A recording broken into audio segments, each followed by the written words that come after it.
Bueno, tenemos en nuestro estudio a alguien que ha desarrollado prácticamente toda su vida laboral y académica en la Universidad de Chile, que ha sido académico, decano y que fue hasta hace pocos días además presidente de CONICYT.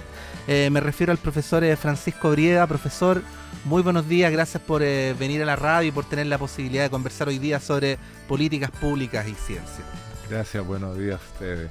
Bueno, Placer. Lo primero es que cuando lo nombraron creímos entender, yo por lo menos creí entender que era una señal, ¿no? O sea, poner a Francisco Brieda en CONICYT daba cuenta de un acento, un intento por marcar, de generar un punto de inflexión, pero parece, profesor, que entendimos mal la señal o algo pasó en el camino. ¿Qué reflexión hace usted respecto a esa situación? Bueno, en realidad hay que recordar que CONICYT en el nuevo gobierno estuvo cercano a 6 meses sin tener un presidente. Así que claramente el gobierno enfrentó algún tipo de dificultades o no tenían claro qué camino tomar. A mí me fue ofrecido ya avanzado el gobierno en agosto del año pasado y me pareció una oportunidad interesante extender un poco la experiencia que uno ha tenido en la Universidad de Chile, extenderlo un poco al sistema de ciencia y tecnología nacional. ¿Por qué mi perfil y no otro? Hay varias versiones. Este juego no es simple, no es claro. Se rumoreaba en esos días que pocos querían ir a CONICYT por un problema de renta. Eran de un nivel tan modesto que no era razonable para nadie que tuviera un trabajo alternativo irse un poco a dirigir CONICYT. A mí para mí no fue problema. Yo renuncié a todo, dejé todo, pensé que era una buena apuesta. Total, uno iba a trabajar para el Estado, iba a trabajar por lo público. No fue un obstáculo. Así que por eso estaba ahí. Había una idea de reforzar una visión más académica de CONICYT. Y creo que es lo central. CONICYT perdió ya hace del orden de 10 años una inspiración, un horizonte que viene del conocimiento, del oficio de ciencia y tecnología, de la investigación en la dirección, en la ruta que sigue. Se convirtió, lo que muchos comentan, en una caja pagadora, a través de la cual el Estado asigna recursos a los investigadores para que proyecten sus ideas. Y es un modelo posible, un modelo que lleva en mi mirada a ninguna parte, pero es posible, y así ha estado funcionando. Así que se quiso retomar un rumbo distinto, me imagino, por lo menos lo que yo traté de darle. Doctor, preguntarle por cuál es la evaluación finalmente que hace tras su paso por CONICYT, principalmente del estado de la inversión en ciencia en nuestro país y de la realidad que año a año denuncian quienes pueden seguir perfeccionándose en el camino académico. Estoy hablando principalmente de los jóvenes que vuelven desde a otros países con doctorados y denuncian la nula posibilidad o la muy escasa posibilidad de insertarse en el mercado laboral, por ejemplo. Bueno, ese yo creo que es la encrucijada que hoy día el país está viviendo en los temas de ciencia y tecnología. Es un momento muy especial, lo he repetido antes. El Estado, por una razón, sin necesariamente una visión, pero ha hecho en los últimos años una inversión importante y sigue haciendo en formar recursos humanos avanzados. Pero no entiende por qué lo ha hecho. Nunca se hizo la pregunta ¿qué voy a hacer con ese recurso humano avanzado? ¿Cuáles son mis expectativas?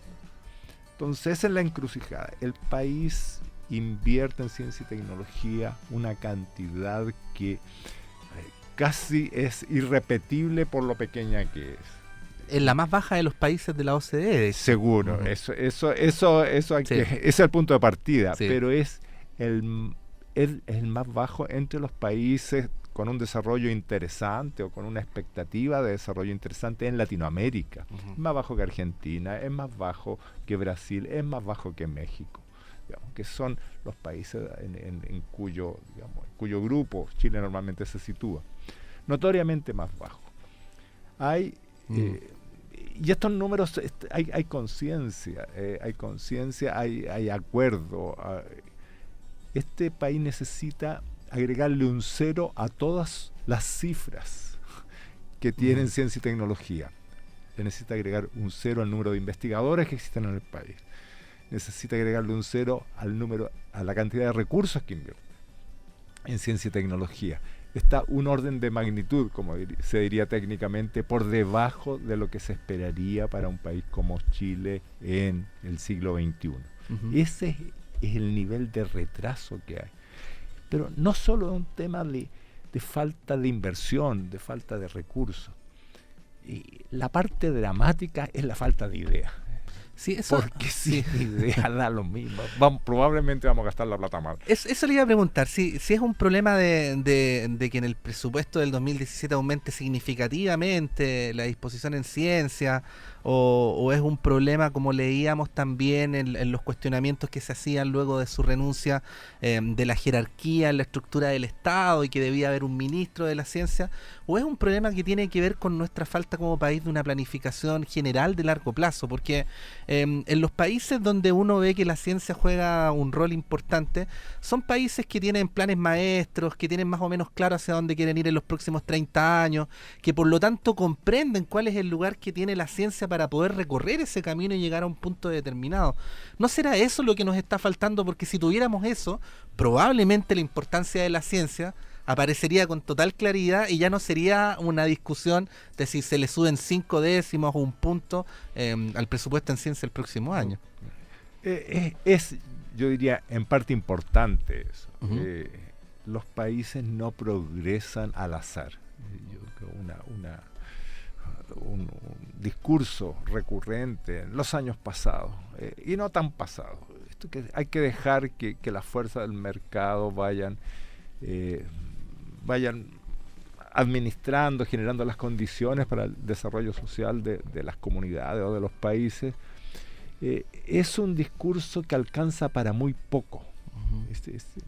Alcanza para un nivel básico de desarrollo de los países. Cuando los países quieren progresar, cuando quieren refinar su forma, sus prácticas de vida, sus formas de pensar, ya no es suficiente. El mercado, intuitivamente, él no tiene conocimiento, no tiene inteligencia, no es capaz de pensar a largo plazo, no es capaz de descubrir, no es capaz de investigar. No lo hace, y nunca lo ha hecho, en ningún país del mundo. Y no es un tema de ideologías políticas, es un tema práctico, de reconocer que hay que organizarse para descubrir, para pensar, para inventarse un futuro. Ese es el ejercicio que hace todos los países razonables en el mundo. Y nosotros sentimos cierto desprecio al pensar, y eso es parte de la idiosincrasia de nuestras clases dirigentes, históricamente. Usted, doctor, hablaba del mercado, ¿no? Este mercado incapaz de pensar, pero parece que esta idea de mercado cobra nombres, y estoy planteándolo porque uno de los problemas que diversos científicos han planteado es que el país se piensa a 4 años y que a 4 años definitivamente no se va a lograr hacer realmente una mejora cuantitativa y cualitativa a nivel científico y tecnológico, que es algo que desde el mundo de la ciencia se está pidiendo hace mucho tiempo, por ejemplo, para cambiar el modelo de producción. Sí, a ver, yo me atrevería a afirmar que no pensamos ni siquiera 4 años. Yo creo que a 4 años levantamos slogans que resultan atractivos para una coyuntura, pero pensar, digamos, los contenidos, digamos, de los planteamientos políticos, de desarrollo político del país, no sé, yo tendría mis dudas. Yo creo que no se piensa, yo creo que se improvisa. Hay un oportunismo de nuestras clases dirigentes que casi agobia justamente porque no hay imaginación. Finalmente hay desconocimiento. Yo creo que hay derechamente un problema de falta de nivel. Hay una ineptitud que nos ahoga. Y eso es muy grave porque la sociedad, nosotros mismos, quedamos, digamos, acotados por una medianía que nos va a dejar ahí. Somos espectadores de un mundo interesante. Y ahí, porque, por ejemplo, no sé, uno piensa en la cadena que se inicia en el preescolar, pasa por el colegio, ¿no? La universidad y finalmente termina viendo cómo el país produce, me imagino que cada vez año tras año, muchos chicos que estudian magíster, por ejemplo, pero los estudian para directamente incrementar sus remuneraciones en sus trabajos de manera profesional cuando la reflexión va por otro lado, porque eso es carrera académica, es investigación y tiene muy poco que ver con el incremento salarial. Entonces, al final, cuando uno incluso ve estos conceptos académicos como los títulos que uno va adquiriendo como una necesidad para incrementar el dinero, se da cuenta que el problema parte en la educación escolar. Sí, a ver, claramente tenemos una cadena mal armada, y no solo de contenido, sino de conceptos, ¿cierto? De sensibilidades, por qué se estudia, por qué se aprende, cuál es la motivación. Una mención con respecto a los grados académicos. Yo por lo menos estoy convencido que un magíster no es parte de la cadena del conocimiento, es parte de una especialización profesional. Y se le ha dado en este país un sentido bien específico de un plus formativo para, digamos, con una mejor opción laboral. Digamos, y es eso, no es más, no es menos, es legítimo, pero tampoco hay que darle tanta importancia. Yo creo que la línea de una formación doctoral es una línea que es un poco más profunda. Pero una línea, como usted dice, que es débil. Hoy en día, desde el punto de vista educativo, se conoce de experiencias muy positivas donde embarcar a la juventud en los procesos de investigación es una de las mejores apuestas, a muy temprana edad, incluso cuando están en pregrado, incluso antes de llegar a la universidad, es una interesante oportunidad para formar ciudadanos más reflexivos, sobre todo que tengan la capacidad de hacerse las preguntas correctas en el momento adecuado. Todo parte por aprender a hacerse la pregunta correcta. Si la pregunta está mal hecha, no hay posibilidad de avanzar, que es parte un poco de nuestro sino. Somos un país de preguntas mal hechas y es re complicado en varios niveles. Incluso, por ejemplo, la forma como se ha planteado el tema de la reforma educacional, los nuevos paradigmas que se tratan de implementar. Yo tengo grandes dudas, no del concepto, sino de la capacidad de darle una dinámica que funcione. Y eso asusta. Estamos conversando con Francisco Brieda, académico de nuestra universidad, hasta la semana pasada presidente de CONICYT. Antes de eso, entre muchos otros cargos, ha sido decano en nuestra facultad, en nuestra universidad, y ha hecho contribuciones significativas a nuestra vida universitaria. Profesor, yo me quedaba pensando en su lúcido diagnóstico, pero que al mismo tiempo trataba de ver por dónde podemos encontrar una lucecita de salida, ¿no? Porque si tenemos políticas cortoplacistas y tenemos élites dirigentes cortoplacistas con poca sofisticación, con poca comprensión de la importancia del conocimiento para la construcción de una mejor convivencia en común, la pregunta es por dónde podríamos caminar, ¿no? Para poder avanzar en esa dirección que usted nos ha señalado en esta conversación. Yo creo que hay ideas. Uno tiene ideas, no necesariamente son las ideas que otros quisieran imponer, pero el sistema tiene debilidades. Y aquellos que hemos, contribuido al mundo académico, somos parte, tenemos una dosis de culpabilidad en ello.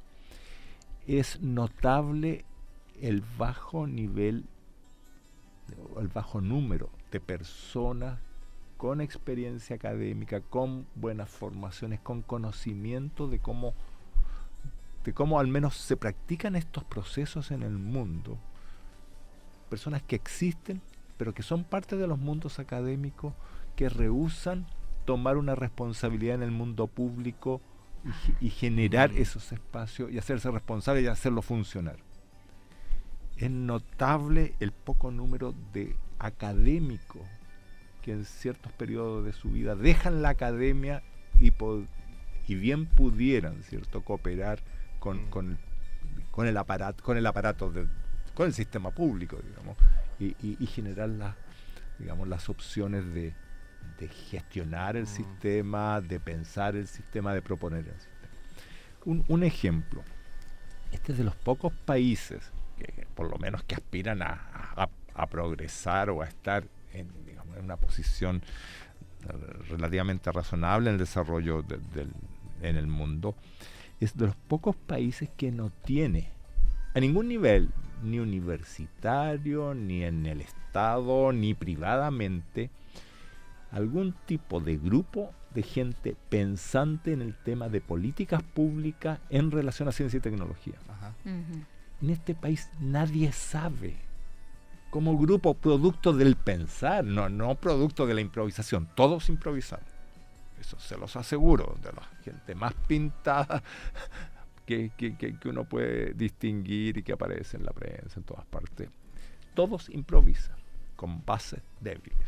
No se ha hecho oficio de lo que llaman, digamos, en el término americano, un think tank o algún grupo que piense cómo hacer ciencia y tecnología, cómo hacer desarrollo científico. Es una política pública. Sí. Y hay que masticarla, hay que analizarla, hay que ver sus conveniencias, hay que ver cómo este país, con las características nuestras, se inserta y cuáles son las apuestas razonables y se proyecta. Esa capacidad absolutamente no existe en el Estado, no existe en las universidades. Nadie ha tomado probablemente el desafío mayor que tenemos, tomarlo en las manos. Ahí hay un espacio, porque sería el espacio donde concurre gente que sabe, gente que conoce, gente que tiene esa proyección, podría ser, digamos, los actores de un sistema bastante más sólido. Ya, ese es un ejemplo. Uno va a otros países o observa otros países, en todas partes reconoce estos grupos. Uh-huh. Y los grupos le pueden decir, nosotros estamos pensando para el año 2040 tal o cual cosa. Claro que sí. Nosotros para el 2017. y nosotros con suerte, o sea, esperando que para el 2017 haya un cambio para que esto se mejore, si ni siquiera hay una idea. Sí. Pero hay mucho por trabajar, y de alguna manera somos todos responsables. ¿Con qué sabor se va de CONICYT? Así con un dejo de amargura, por supuesto, sí. Esta sensación de haber fracasado. Sí. Yo soy una persona que me gusta hacer cosas. He hecho algunas cosas acá en la universidad. Mi placer finalmente, después de una carrera académica que me fue muy bien, fue pasar a otro nivel, que es el nivel de un poco de organizar, gestionar, convocar, liderar si es posible, para hacer mejores instituciones. No es mi beneficio, mi fama la que busco, es mi placer, es ver que la universidad, que mi facultad fuese mejor, que un CONICYT ojalá hubiese sido mejor, que seamos un mejor país. Es como una aspiración modesta finalmente, pero es mi aspiración, y la encuentro súper legítima.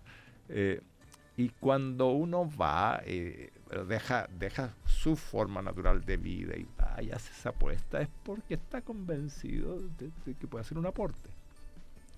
Y cuando solo la mediocridad del medio, la ineptitud a uno lo deja fuera, entonces me indigna, realmente como que frustra, naturalmente. Pero bien, ya soy hombre viejo en estos juegos, o sea, ya mañana voy a estar dedicado a mi ciencia y retomo lo que sé hacer, ¿no? Tampoco no El mundo Sí. no se acaba. Probablemente Habrán otros. probablemente la tragedia aquí es que el futuro va a ser mejor para el profesor Briva, pero no necesariamente para CONICIT, ¿no? Y eso es lo que debemos seguir reflexionando y seguir planteándolo, porque hay ahí un desafío que, como decíamos, no tiene que ver solo con una institución puntual ni con un área puntual, sino con cómo esto desnuda nuestra incapacidad como país, como colectivo, de darnos una mirada de largo plazo. Profesor Briva, le queremos agradecer por haber venido esta mañana y por esta conversación. Un placer visitarlo. Gracias. Nos vamos, Nosotros Paula. Nos vamos. Nos encontramos mañana nuevamente a las 9 de la mañana en Semáforo. Que estén muy bien.